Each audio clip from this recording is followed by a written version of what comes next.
Monday Scrum. Hello and welcome to the Monday Scrum, joined by Beni Marshall and a special guest this week. No Brent Reid, but we've got... I'm not doing this if he's not here. I've got to go. Sorry, guys, I'm out. Have we punted Reedy? We've got Michael Chammas in. We're downgrading. What do you mean? Upgrading, come on. No, Reedy told me to say it. Yeah, well, Reedy's always been a bit jealous ever since I stitched him up in Origin camp. We won't get to that because that's a bit embarrassing for Reedy, but... I don't get to it. No, I'd like to know what happened. You know about this story, don't you? What I did to Reedy in Origin camp? Which one was this? Oh, one of the great stories. We were playing PlayStation together and I changed my name in his phone to Aaron Woods. And Woodsy at the time was in Origin camp.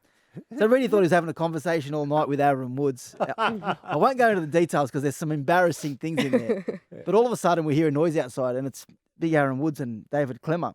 Reedy walks onto the balcony. Woodsy, what do you reckon? Tim Simona, he's going to the Dogs. And Woodsy looks at him like, what is wrong with you?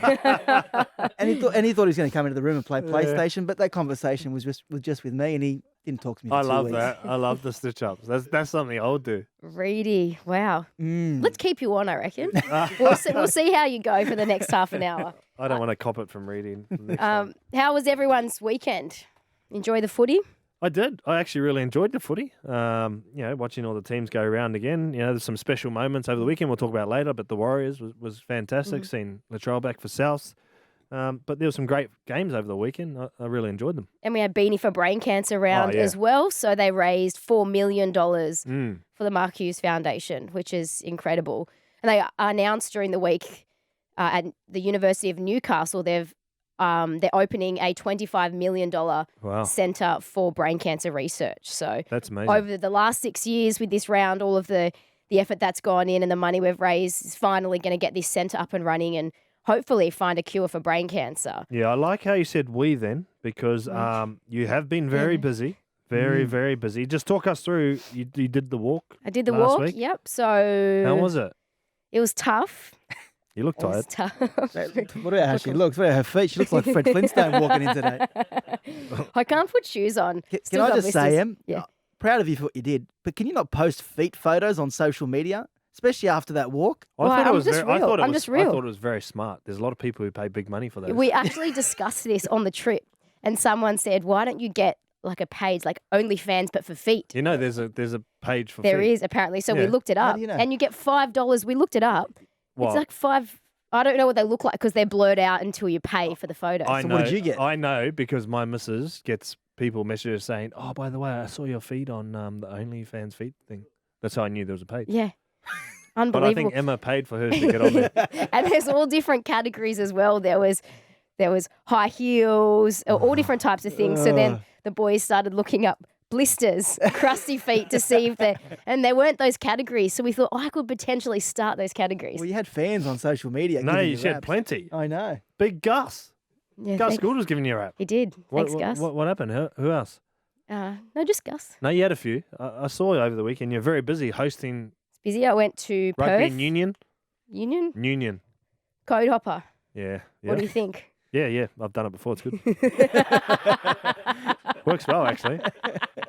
Come back soon, though.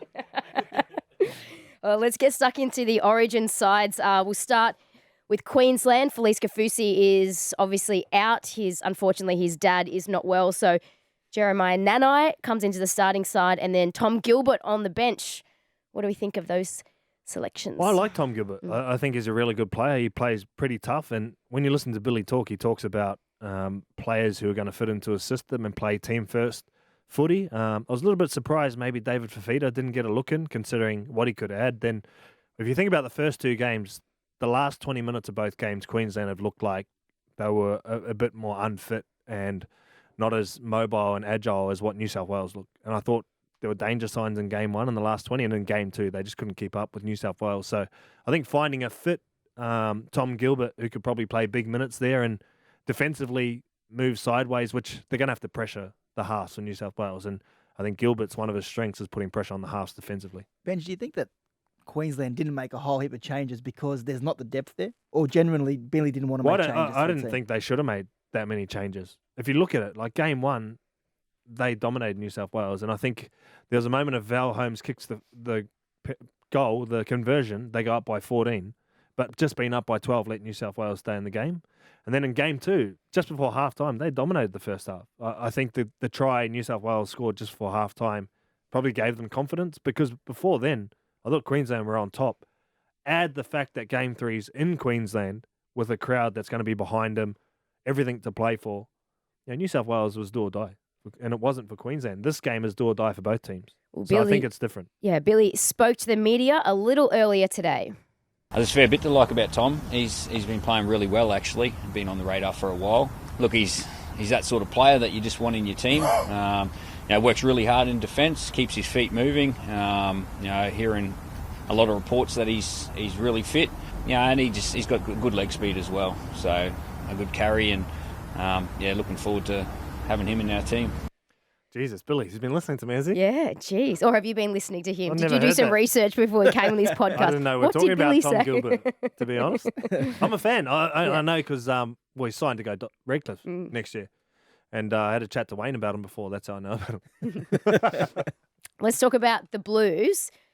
Couple of interesting ones. So, firstly, Jack Whiten is 18th man. So, Matt Burton has retained that left centre spot. Stephen Crichton on the right.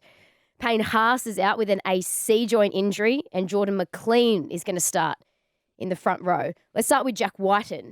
Do you think, Benji, he was unlucky to miss out, given he was one of the Blues' best in game 1?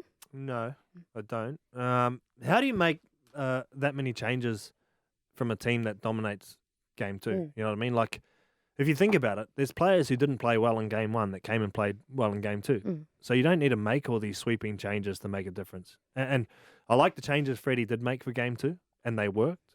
And I think, to make too many changes would be a lot of difference. And I like that he's stuck with the centres, because Stephen Crichton, for me, showed enough that he can play right centre. Jack Whiten, I think, is only a left-sided player. Left foot kicker, left foot step, which is hard to transfer to go and then play on the right. And I thought Matt Burton offered way too much in game 2, especially kicking-wise and running-wise, to have to change Burton's position to right. Can you explain the Jordan McLean selection? I can't. Are you puzzled by that? Well, yes and no. I mean, I'm puzzled by it because I thought maybe they would go in a direction of other guys that have played a lot before. Like there's guys like Clemmer and that have spent time in there. But they've obviously seen something they've liked from Jordan in the past couple of weeks. I just looked at his stats from the weekend. He had averaged 10 metres a carry, 12 carries, 120 metres. So I think he's part of a winning side as well that's been defending well. So if I'm guessing, I don't know if he'll play big minutes, but they'll be looking for him to play quality minutes. So it's hard to argue with Freddie when he's identified from game 1 to game 2 what they needed, then they win. And then probably from game 2 to game 3, his thought is that what they need as well. It's happened a few times with Freddie. You sit back and you think this guy's gone mad with some of the selections, and a lot of people were critical of him after game 1 with the number of changes that he made. Then they go and win the way they do, and you think, this bloke's a genius. And yeah, Benji's point on how can you make a change to a team that did so well. Was Stephen Crichton the best player on the field in game 2? No, he wasn't. He didn't make meters out of yardage. Nathan Cleary wasn't the best player in game 1. No. And he still plays in game 2. So the juggling act between loyalty and form, Freddie's always found that balance. And a lot of people question him. He's rarely got it wrong. So in this situation, do I or Benji agree with Jordan McLean? Probably not. I think it's a strange selection, but he's got the runs on the board, Freddie. Yeah, absolutely. And in terms of the centres, his job was probably made a little bit easier by the fact that Latrell came out and ruled himself out of contention. This is what Latrell said on Fox League.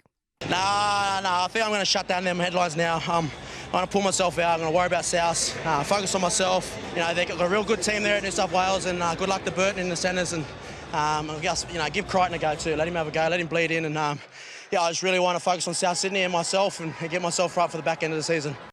Benji, do you think that shows a level of maturity from Latrell doing that to shut down the headlines and also allow himself to? It takes a bit of pressure off him, and he can just focus on his footy at club level. Well, I think that shows where he's at, leadership-wise, maturity-wise, unselfish-wise, and the thing I hate about when Latrell does something is everyone always finds a negative way to spin something that's positive.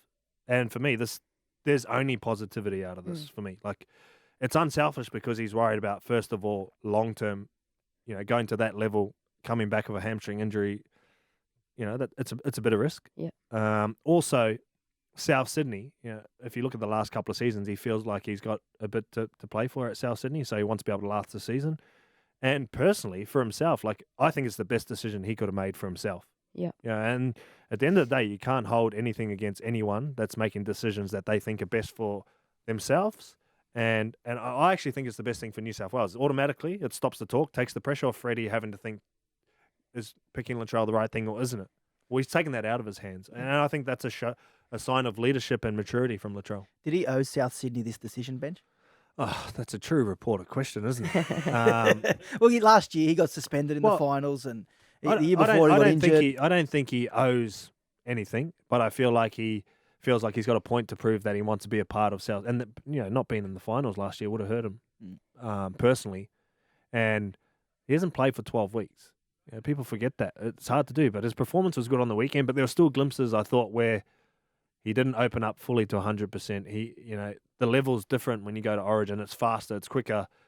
So, although there was good signs, I do think it was the right decision from him. You made a point earlier. I just find it fascinating. You talk about someone like Latrell. When you get to that megastar status, and you in your playing days were in that category where everything you said or did, we all wanted to look at fans. You see in other sports, Nick Kyrgios with Wimbledon tonight, he gets anything he does, people have an opinion. Yeah. When you get to that point, how hard is it to brush that other stuff away when people are just have an opinion on everything that you do?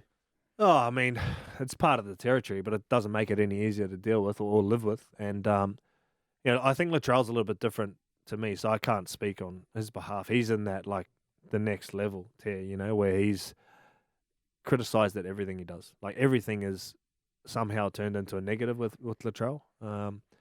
But I really applaud the way he's handled this. And I thought it was a real sign of where he's at in footy and leadership and away from footy too, because it's a big decision and everyone has an opinion on it, So for something that is, I think it's positive. I think there's a few people who think it's negative as well. The other side of the coin as well. You don't play State of Origin every year. That's an Origin jumper you're not going to get back. But also, it's the right thing for New South Wales and for him. So I'm with him. In terms of Souths, they've struggled without him. Yeah. This back end of the season and their lead into the finals, how far and how deep can they go knowing if he stays fit? How much of a difference does he make? Well, you watched the game on the weekend. He made all the difference. I thought attack-wise, he gave them a bit of class and a bit of calmness, and he took a lot of the pressure off Cody. And I feel like he gives the team confidence. And if you watch the game on the weekend, they were a different team, completely different team with him there. He's just got a presence about him that makes other people want to lift to his level. So I think he's very important. Yeah, well, tough afternoon for the Raiders in many respects, but there was a bit of a controversial moment down in Wollongong right at the end. The Raiders, Ricky Stewart blew up in the press conference, thought they deserved a penalty. Let's take a listen to what he had to say. Well, I've only seen it once. I only need to see it once, mate. But tomorrow I'll get an apology or there'll be justification of there not being a penalty. When you're in high performance business, there's always going to be pressure. And when there's pressure, you need courage. You need to be courage on that ruling in the last play of the day. Chammy, can you explain the ruling and have the NRL come out, and do you think they will back that decision? Well, they come out this afternoon. It will be after the podcast that they give their views on it. But was it really that bad? He talks about courage. I think it would have been bigger. Just before you hear this is coming from a Dragons fan. So just impartial, unbiased. Was it that bad though? Seriously, if he'd blown a penalty there, I think it'd be an even bigger decision to make that call. We'd be sitting here saying, well, I think that's the point Ricky's making though. Have the kahunas to blow it. Yeah, but is that really a penalty? Is that a game-defining penalty? Well, I think it was, yeah. I think he breaks early and he's cheating with his body to the side at marker and gets an opportunity to get out where he probably doesn't. And if he doesn't, he denied the guy an opportunity to pass the ball. So I think he's offside. I disagree. Yeah. But that's, disagree with your journo hat or your Dragons fan? I just don't think. I don't know. I think it happens 1,000 times a game. Well, I don't know if the NRL will come out and apologise for that, like Ricky wants. But from what I watched, I thought he was offside. Yeah. Not going to argue. But I don't know the rules like you know the rules. Well, I don't know the game like you know the game. Yeah, I was going to say that. Have you got the rule? I thought you would have bought. Reedy brings the rule book in every He week does, just to make yeah, sure he's mate, across yeah. it. So He's got to justify his position on the table. That's why. Yeah, but like if you look at Ricky's where he's coming from, though, they have had some really tough calls this season that have probably added up to the intensity of his argument after that game. And where they're sitting in the table was probably a really important victory that they wanted and one they probably thought they should have had. So I can see why he's so frustrated. there we go. All right, Chammy, bit of news floating around at Penrith. One of the young kids, Isaiah Katoa, he's going to the Dolphins. And what's the story? Penrith have just said, all right, that's it. Yeah, You're banished. There's been a lot of talk about this kid, Isaiah Katoa. He's the 18-year-old out at Penrith. They reckon he's the next best thing, the best under-18 player in the country. And he's signed with the Dolphins. Wayne Bennett's got him there for next year. And Penrith have decided that they're going to develop the players that are still committed to the club long term. And they've said you're not playing Jersey Flegg or New South Wales Cup. So he's trying to find a game of footy with his local team, the Glenmore Park Brumbies.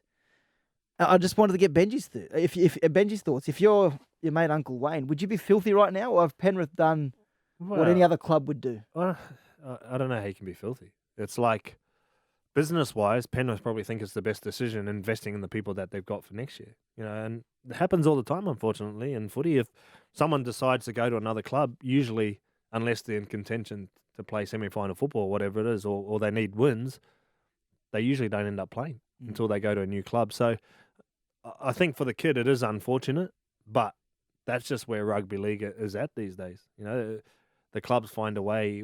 If it doesn't suit them, we'll do what's best for the club. So it's hard to blame Penrith or be angry at that because it is quite common. Is that simply because he's going, or was it the way it went down? Were they bitter about the way it was negotiated? Look, Penrith will claim that there's more to this story than just the fact that he's leaving. Yeah. He's got a pretty hectic schedule with his rugby union there at Barker College. He's playing at the moment with the up in Queensland with the schoolboys at the moment. So they say that they were going to look after him anyway. But the reality is he's leaving the club, and I get their point of view. If I get the fact that if you're the kids behind Isaiah Katoa, why are they not getting the go? Given they're going to be there for the next year and the year after already, why Penrith wasting their time developing someone that's going to benefit the Dolphins in 12 months? It's a business decision. It is. And I get why the Dolphins would be frustrated, because is it fair on Isaiah Katoa? No, probably not. He's earned his spot at Penrith, and he's definitely good enough to be playing in those teams. Yeah, well, one thing you learn about rugby league pretty quickly is not fair. No, it doesn't matter. There's no such thing as is it fair in rugby league. It is what it is, and it's the way you deal with it. And I'm sure, like from what I've seen of the kid, he's pretty fair talent, and he's not going to suffer from it. That apart from maybe getting a few more extra games, but he's going to have the master coach next season who's going to be able to give him great advice about what he should be doing now, what he should be doing training wise. What Wayne's looking for him to improve on, and that advice is more important. Because Wayne's going to be the head coach next year. So what do you need to improve next year to come here and play footy for us? This is what you need to do. And that's what he'll have him doing. Are you worried about the Dolphins? No. No? Well, what's there to be worried about? Like people are saying they haven't signed this and that. If you look at their forward pack and the way they're playing, they'll be competitive. I think they'll be very competitive. And the thing that Wayne's really good at is making people believe they're better than what they actually are. And when they get on the field, they know their job and they're ready to go to war. And that's half the battle. All the teams I've been in, like you want to get on the field feeling confident and the coach has got your back, and that rubs off on everyone. So you could get a start there next year. Yeah, I probably could, but no, I like working here. Do you really? Yeah, I do. Who's your favourite to work with at Triple M? Oh, look, Charlie. Producer Charlie. Yeah, sorry, yeah. And you, yeah. We miss and Reedy. And Reedy. Thanks, mate. Yeah, appreciate it. And Reedy. All right. Well, given Reedy's not here, it's an obvious choice for our favourite segment of the week. Yeah. Beni Marshall. Marshall's Law.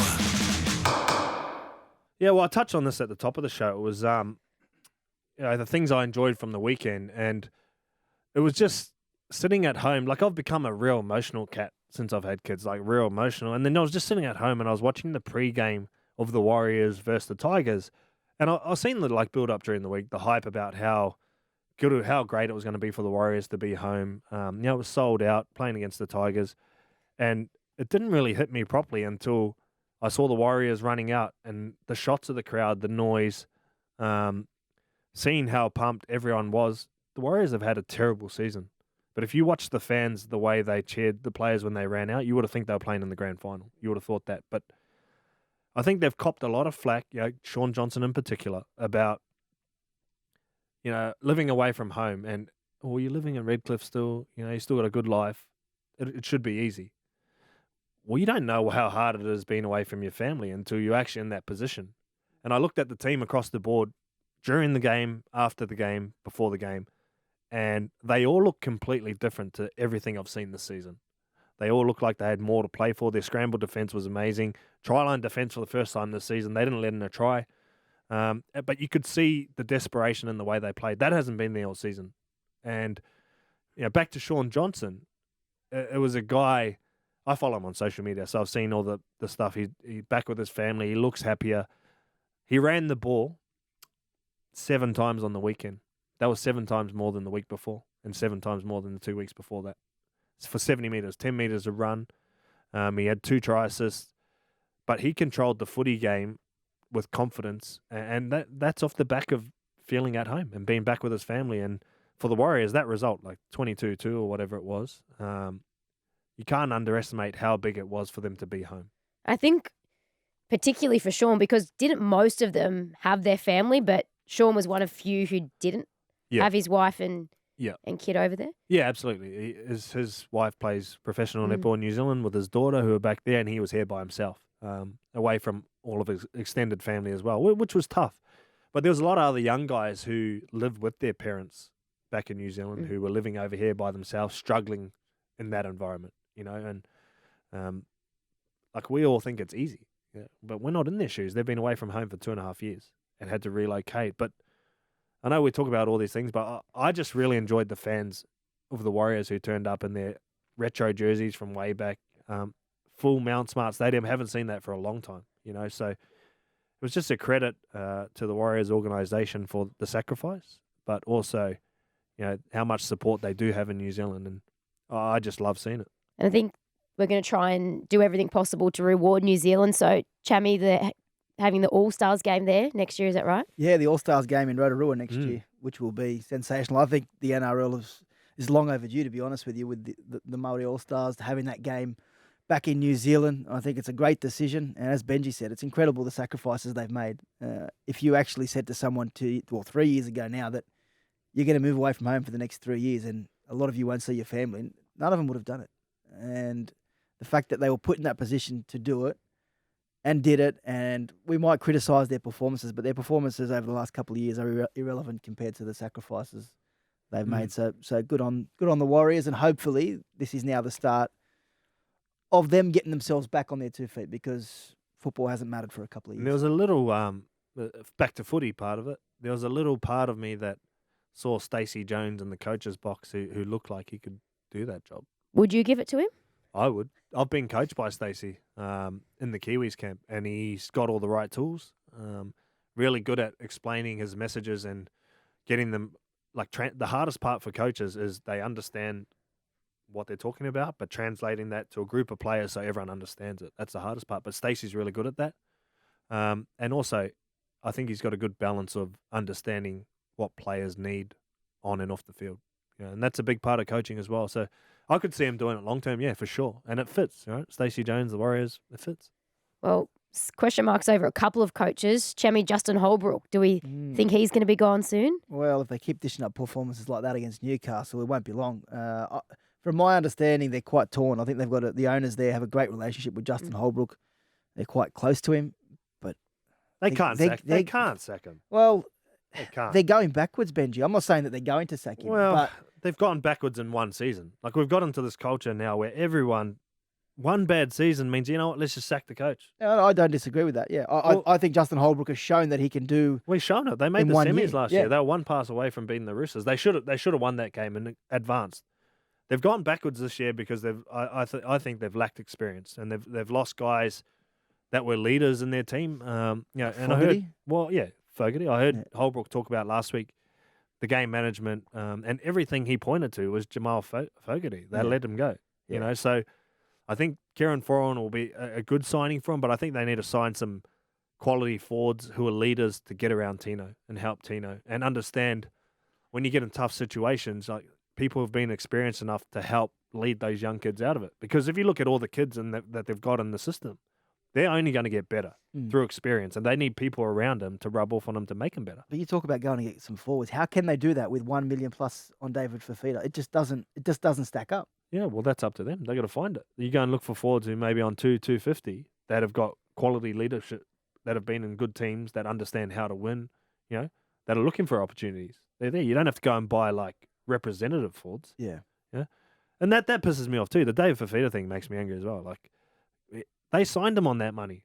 That's up to them to get the best. No, I agree with you. That's up to them decision. to put That's people. right. Yeah, but you're putting two guys who have never played. Like, I think Toby Sexton's going to be a great half in the future with his development getting better and better.